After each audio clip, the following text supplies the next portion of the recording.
గ్రంథము 144:15 ఎలా ఉంది?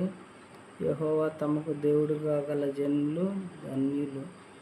యెహోవా తమకు దేవుడుగా గల జనులు ధన్యులు అని చెప్పి వాక్యం చెప్పుచున్నది. వీరెవరిని మెన్షన్ చేయట్లేదు.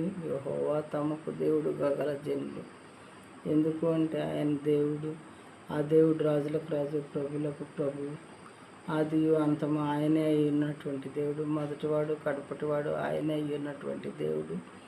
నేనే దేవుడను, నేను తప్ప వేరొక దేవుడు లేడు అని నొక్కి ఒక్కడి నుంచి చెప్పినటువంటి దేవుడు. తర్వాత ఆకాశం అందు నివసించు దేవుడు, ఆకాశం నా సింహాసనము, భూమి నా పాదపీఠము అని చెప్పినటువంటి దేవుడు. కాబట్టి యెహోవా తమకు దేవుడుగా గల జనులు ధన్యులు. ఈయన అందరికీ ఉపకారం చేసేటటువంటి దేవుడు.